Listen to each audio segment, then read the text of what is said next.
Hi, I'm Tara Bellio, and I'm part of the marketing team at BDO First Call Debt Solutions. November is Financial Literacy Month in Canada, which is a great opportunity to talk to our LITs across Canada to get tips and tricks for managing your money at every stage of life. So far, we have shared advice on how you can discuss finances with your children, and we've also talked about student debt. This week, we will be exploring the issues facing this squeeze generation, Generation X. The family dynamic in Canada has shifted.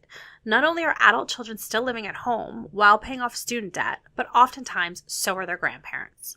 How can those people stuck in the middle care for both their kids and their parents while meeting their own financial goals? We've asked our LITs from across Canada questions to help Canadians find strategies to deal with the financial issues they may be facing. In this week's podcast, we have Jasmine Kalniuk from our Saskatoon office, Jennifer McCracken from our Vancouver office, Jason Stobel from our Thunder Bay office, Karen Warner from our Oshawa office, Nancy Snedden from our St. John's office, and Andre Balduc from our Ottawa office. Jasmine, our student debt poll showed that Canadians expect to be paying down their student debt for 15 or more years after graduation. What are some signs for 40-somethings that their student debt is hurting their long-term finances? One of the bigger signs would be an inability to save or to contribute to a retirement fund. Another sign would be having to delay major life goals like starting a family or buying a home. Jennifer, the childcare costs continue to rise across Canada. So what can parents in BC do to avoid taking on too much debt just to make ends meet? Childcare costs are high, and there are ways that you can reduce that expense in your budget. You may find there's flexibility with your work, such that you can enroll your kids in a part-time program and have family assist with childcare or make adjustments to your work week to facilitate that. We also in BC frequently see nanny shares, and this is a great way to reduce the childcare expenses and provide for excellent care for your children. And for many, staying at home is not an option. We have to work, we have to bring in that income. So the key is going to be to reduce those expenses as much as possible and to avoid taking on additional debt.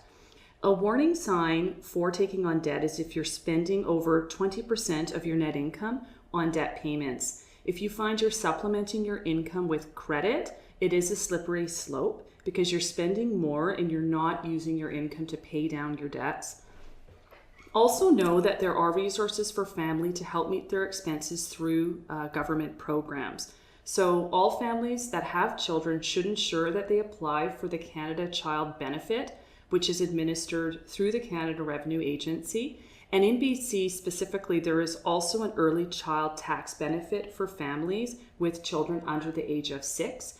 If you are registered for the Child Canada Benefit, then you're automatically registered through this program. That is for BC residents. What financial challenges are millennials facing in Northern Ontario, Jason? And why should parents who are offering financial assistance not use retirement savings or add to their debt to help their grown children? I think some of the financial challenges that are facing millennials right now include housing bubbles. For some millennials, the housing bubble has actually lasted over the entirety of their lifetimes. I think the second thing that millennials are struggling with right now are heavy student debt loads. Millennials have been facing student tuition costs that have been rising continually year over year, often sometimes at a faster pace than the wages from part-time jobs while they were at school. And then millennials often sometimes are concerned about or suffer from a lack of career opportunities. Boomers that are hanging around in the workforce are creating barriers to corporate advancement for some of the younger 20 and 30-somethings. I think parents, when they're taking a look at their millennial children, should be cautioned about using debt or their own retirement savings to close the gap for their adult children for several reasons. The largest one, and the one that comes up most often, is that unless the help that we're going to give to our children is part of an overall plan, we oftentimes can get caught short when our own lives change. Perhaps we use our retirement savings to help out our millennial-aged children, and then we don't see the health costs that are around the corner for us on our own. As well, you've worked through your entire life and you're at a retirement age. If you fall into debt at this point in time, there's not enough years left on the clock to catch up. Karen, I know you have a lot of experience helping seniors find debt solutions.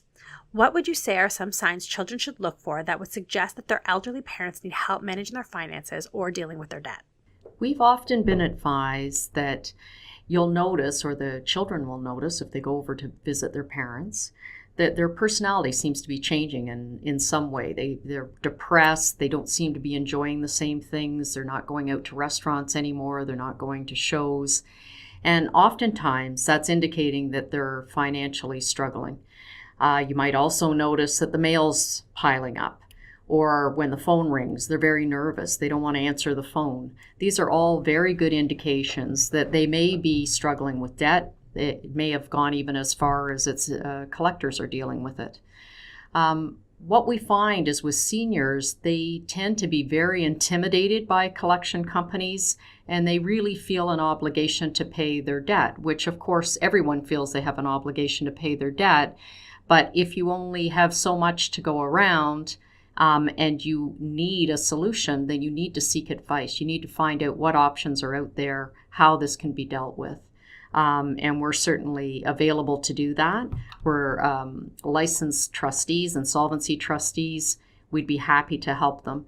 We've often found that children will bring a parent in, and they've actually discovered that their parents are going to the food bank. So they're going to the food bank to get food because they can't afford groceries anymore, but they keep making the minimum payments on the credit cards and the loans because they can't deal with the harassment and intimidation of collection companies. So they certainly need to know what their options are and how they can get help. Another problem is that parents quite often don't want their children to know what's going on. So they just don't want to let them know that they're struggling or having difficulties. So one of the things you might do if you do think your parents are having some financial difficulties is suggest that they get a credit check or a check through Equifax to make sure no fraudulent transactions are happening. But it will also advise you once it's received, who do they owe money to? Have any of those debts gone to collection companies? And if they have, they certainly need to seek advice. And they can give our office a call. We'd be happy to meet with them, look at all their debt solutions, and it's a free consultation. Nancy, why should all generations be included in regular meetings about family finances? And how can family meetings help alleviate debt stress and encourage open communication? I do think it's important for all generations to participate in family meetings and know what's going on in the family finances. So whether that's a family meeting, with the parents and their young kids, where, they're talking simply about how they obtain money, whether, they want them to look at their allowance, for example, and, save for something or help put money towards a toy that they want, save their birthday money for something they really want rather than splurging, like just teaching them life lessons that they're going to need down the road, but in ways that they can relate to what's important to them at the time. But also if you look at a generation above that, so your parents, for example, low income, maybe reduced income due to retirement, they may not have the money to live the way that they used to. They may be struggling with their debt because their income's reduced, but their debt payments have not been reduced. It's important to have those conversations with them so you know where they stand. Because as they grow older, their expenses are going to change, and increased healthcare costs, for example, increased costs of insurances and things like that. So I think to the extent that they can have an open family dialogue so that you can help your parents prepare for these additional expenses that could be coming their way. And if you do find that they're experiencing financial difficulty, you'll be able to provide them with the tools they need or get them the help that they need to be able to relieve that financial stress, which is going to, improve everybody's overall health and well-being.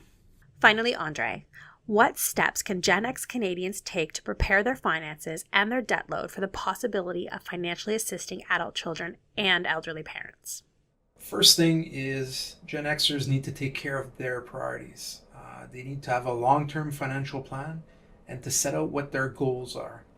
Then they need to make a budget, with their income and expenses, and then they need to break down those financial goals and cost them out and include that in the budget. Now, Gen Xers that are carrying debt, they also need to have the goal of paying down that debt, and they need to incorporate that in the budget. And we're talking about making more than the minimum payment here. It means accelerating payments on certain debts in order to free up cash flow. After all these things have been done, then you see how much you have left in the budget to help adult children or elderly parents. If there's nothing left over, then perhaps you're not in the best position to help. You may need to go back over the steps. There are things you might be able to modify to free up some cash, but this gives you the base to determine how much help you can provide. Thanks to our LITs for answering our questions, and thank you for listening. And don't forget to share this with friends and family. Remember to join us next week for another podcast offering tips, tricks, and insights for Financial Literacy Month. And if you haven't already, check out last week's podcast on student debt. Until next time, I'm Tara Bellio, reminding you that debt doesn't have to be an emergency.